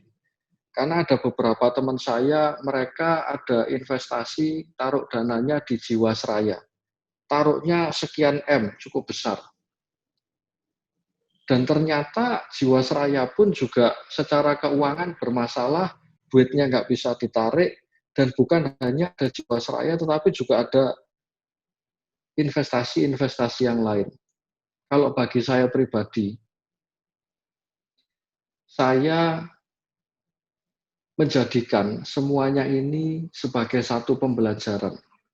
Pembelajaran apa? Pembelajaran bahwa ada hal-hal yang di luar kehendak kita yang memang bisa terjadi, dan ini memang Tuhan izinkan sebagai pelajaran bagi kita semua.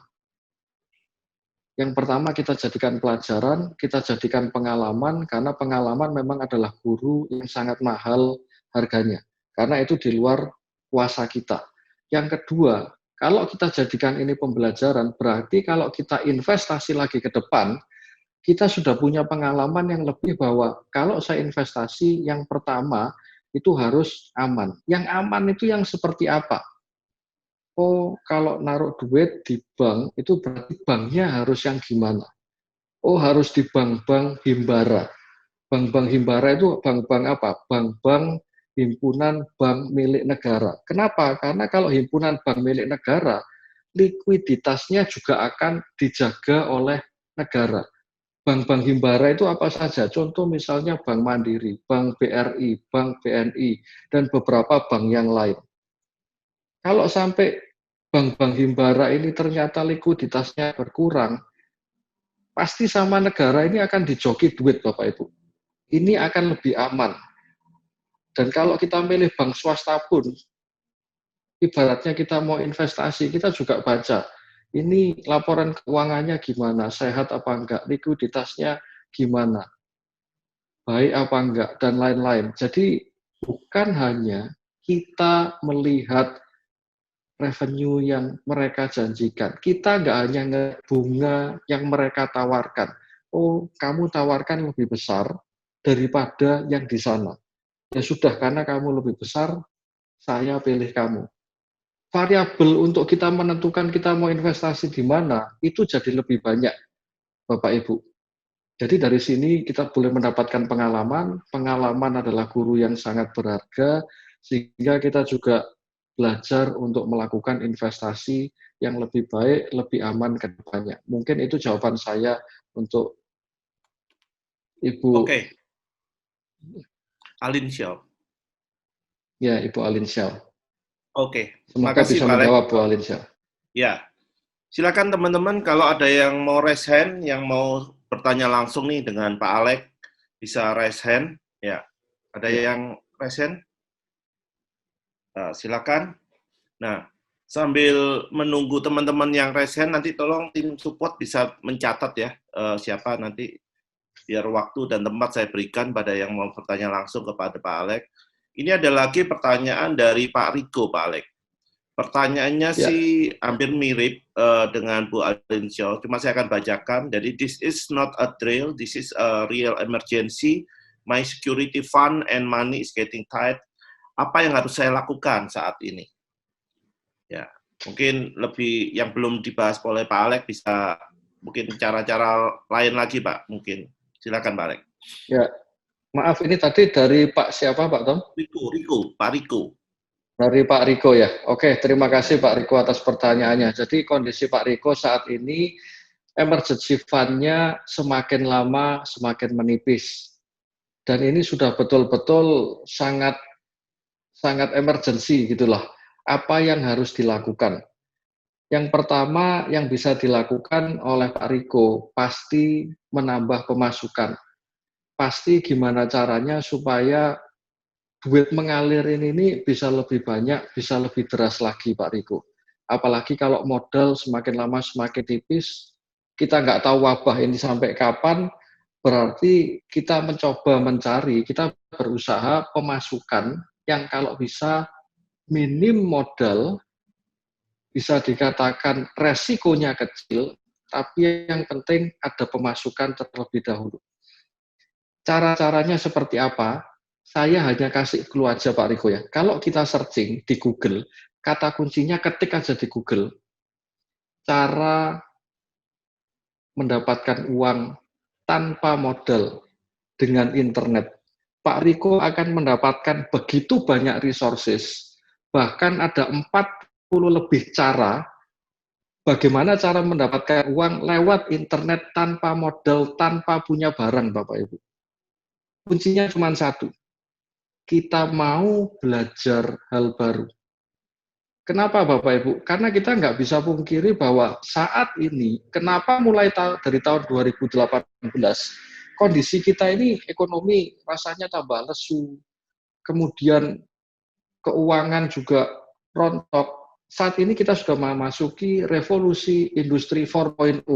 Kita memasuki dunia digital. Kita memasuki era internet yang semakin masif, Bapak Ibu. Dengan arti kata, saat pandemi ini pun, yang namanya skill dari kemampuan internet, digital, dan lain-lain, ini semakin amat sangat penting sekali. Dan saat ini Tuhan mau, Tuhan minta kita berubah. Berubahlah oleh karena pembaharuan budimu, belajar roh. Internet marketing, digital marketing, belajar yang kuat, belajar semakin masif lagi, karena kemampuan-kemampuan seperti ini yang sangat dibutuhkan dan bisa survive dalam kondisi seperti sekarang. Dan hal yang kedua, Pak Riko ya, tight, dibuat lebih ketat lagi, dibuat lebih efisien lagi, pengeluaran yang ada. Ya kita coba lihat lagi dari laporan keuangan tersebut, pencatatan pengeluaran kita, apa yang bisa diminimalisir lagi, apa yang bisa diefisienkan lagi.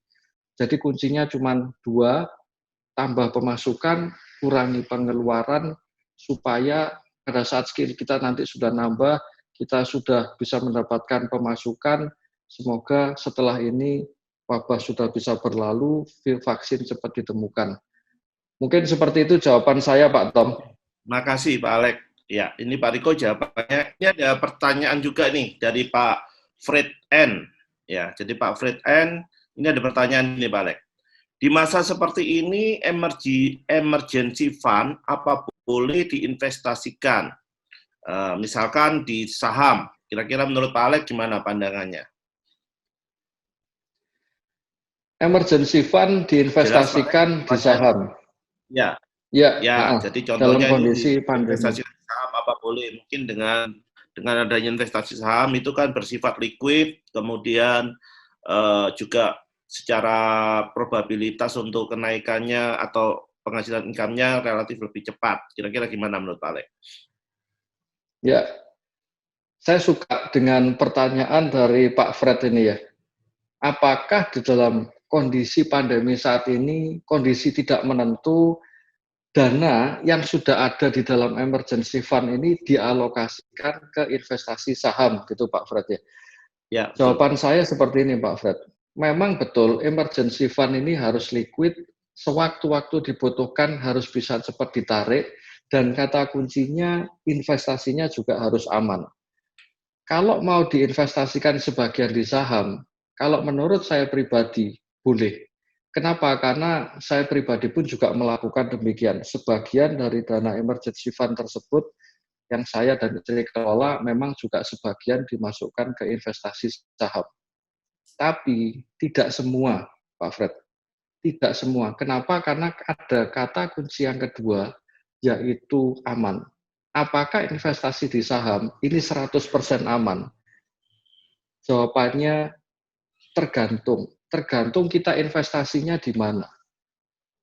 Jadi kalau kita mau investasi di saham apa, itu sebetulnya kita harus baca ada laporan keuangannya perusahaan ini, perusahaan itu.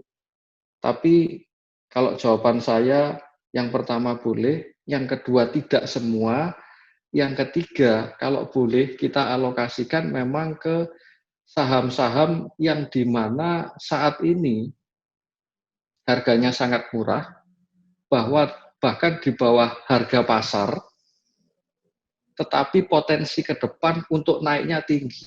Kenapa? Karena fondasi keuangan dari perusahaan ini sebetulnya sehat. Loh, kenapa kalau sehat sekarang turun? Ya karena saat ini sedang pandemi, mau perusahaan apapun, kalau kita ngelihat harga-harga saham, IHSG sekarang memang semuanya rontok. Tapi dia harga turun bukan karena fundamentalnya bobrok atau jelek, tapi memang karena kondisi saat ini sedang wabah. Mungkin jawaban saya seperti itu, semoga menjawab Pak Fred. Oke, terima kasih Pak Alek. Ya, dengan pertanyaannya Pak Alek ini adalah merupakan pertanyaan terakhir teman-teman ya, karena waktunya sudah mepet. Jadi kalau boleh saya simpulkan dari semua yang pertanyaan mengenai Pak Alek juga, jadi teman-teman, apa yang disampaikan, bagaimana kita bisa bounce back, itu paling enggak tadi sudah dijelaskan di awal bahwa apabila kita tetap percaya, memiliki iman seperti Yusuf, bagaimana di dalam kondisi keuangan, keadaan yang memburuk pun di Mesir, selama ada orang benar seperti Yusuf, Tuhan akan memberikan pasti hikmat. Ya, dan itu terbukti negara Mesir, kerajaan Mesir waktu itu terselamatkan karena ada Yusuf, orang yang beriman, orang yang benar, orang yang akhirnya Tuhan memberikan hikmat. Jadi teman-teman, apapun yang terjadi hari ini, yang kita hadapi akan mendatang, kita tahu bahwa memang pasti akan muncul sebuah kekhawatiran. Tadi teman-teman sudah lihat bahwa bagaimana emergency fund kita menurun, apalagi yang nggak memiliki dan belum persiapan. Tapi percayalah bahwa firman Tuhan hari ini mengingatkan setiap kita, milikilah iman, milikilah hidup benar seperti Yusuf, karena di saat itulah Tuhan tidak akan pernah meninggalkan kita, karena juga diingatkan, Alkitab mengatakan bahwa Tuhan atau Bapa itu tidak akan pernah memberikan ular ketika anaknya membutuhkan roti. Dia tidak akan memberikan kalajengking ketika anaknya butuh ikan. Jadi teman-teman percaya bahwa selama kita hidup benar, selama kita berharap kepada Tuhan, pasti ada penyertaan Tuhan yang luar biasa.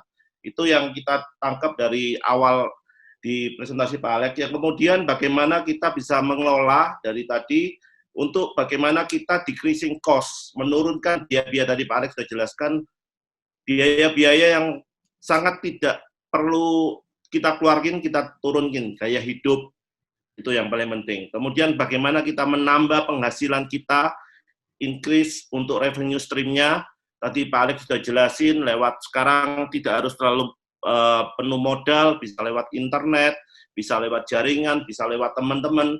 Dan yang terakhir, teman-teman harus bisa menambah kompetensi, supaya menambah pengetahuan yang baru. Karena Alkitab juga katakan, iman itu selalu disertai oleh perbuatan. Tadi Pak Alex sudah mengatakan, kalau kita nggak mau mencatat, ya, tidak mau mengelola dengan rajin untuk mencatat, maka bagaimana Tuhan bisa menambahkan? Baliknya, kalau kita nggak mau bergerak, untuk kita terus belajar tentang sesuatu hal yang baru, kompetensi yang baru, supaya kita bisa dipercayakan Tuhan penghasilan-penghasilan yang baru. Oke, jadi terima kasih Pak Alex. Jadi intinya bahwa kita harus tetap percaya bahwa selama kita hidup benar dan percaya akan pemeliharaan Tuhan, maka Tuhan tidak akan pernah meninggalkan kita, teman-teman. Jadi seperti Alkitab katakan, ketika kita butuh roti, ketika kita butuh telur, ketika kita butuh ikan, maka saya percaya bahwa Tuhan tidak akan pernah memberikan kalajengking ataupun ular ketika kita butuh roti. Jadi buat teman-teman tetap miliki iman, miliki pengharapan kepada Tuhan, hidup dengan benar seperti Tuhan memberikan hikmat kepada Yusuf. Jadi itu yang pesan Pak Alek tadi yang di awal, bagaimana Yusuf bisa untuk mengelola keuangan daripada negara Mesir, sehingga 1/5, 20% itu ditabung.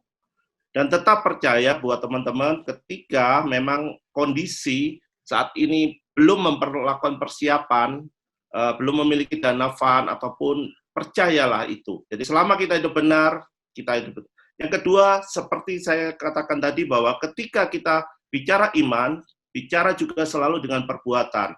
Pak Alex selalu katakan untuk kita tetap dipercaya Tuhan untuk menjaga, untuk kita tetap tadi setia kepada, kita harus melakukan pencatatan, setia bagaimana kita menambah kompetensi-kompetensi yang baru, supaya apa? Supaya kita bisa menambah income-income yang baru. Ya, jadi jangan pernah untuk pasif. Itu yang Pak Alek katakan. Jadi tetaplah kita untuk tetap bergerak, percaya supaya bounce back-nya itu pasti akan Tuhan berikan kepada kita. Itu aja Pak Syangfa, saya serahkan kembali kepada Pak Syangfa. Baik, terima kasih Pak Tom untuk Ya. konklusinya dari paparan materi yang disampaikan oleh Pak Alek. Pak Alek luar biasa, terima kasih juga untuk pemaparan materi yang sangat memberkati dan sangat menguatkan di situasi yang seperti sekarang ini, di mana hampir, dan boleh dikatakan bukan hampir, setiap kita dalam kondisi pandemi ini semuanya terpapar. Nah, apapun kondisinya, materi pada malam hari ini memberikan penguatan pada kita semua akan untuk menghadapi hari-hari di dalam masa-masa pandemi ini. Nah, baik Bapak Ibu, jika Bapak Ibu merasakan adanya terberkati dari pembelajaran malam hari ini, kami sangat senang jika Bapak Ibu memberikan masukan, evaluasi yang sebentar akan disampaikan oleh teman-teman di chat, untuk Bapak Ibu memberikan respon sehingga kami ke depan bisa memikirkan bersama-sama, mempersiapkan materi yang lebih baik lagi, yang menyesuaikan dengan kebutuhan akan kita semua, supaya kita dapat bertumbuh bersama di dalam kebenaran, kompetensi, dan kepedulian. Nah, Bapak Ibu silahkan saksikan di chat. Bapak Ibu boleh masuk ke sana untuk memberikan evaluasi sambil menunggu waktu sebentar setelah evaluasi. Teman-teman teknis akan mengumumkan nanti materi untuk bisa diunduh, ya, diunduh melalui link yang sudah disampaikan di layar. Silakan Bapak Ibu untuk mengisi evaluasinya, juga untuk mengunduh materi yang tadi disampaikan oleh Pak Alek, yang sangat-sangat memberkati. Demikian Bapak Ibu untuk acara kita pada malam hari ini. Semoga menjadi berkat buat kita semua dan menguatkan kita semua. Akhir kata, selamat malam dan terima kasih untuk kesempatan kita berjumpa pada malam hari ini di dalam kesempatan Biskom Nasional hari ini. Tuhan memberkati.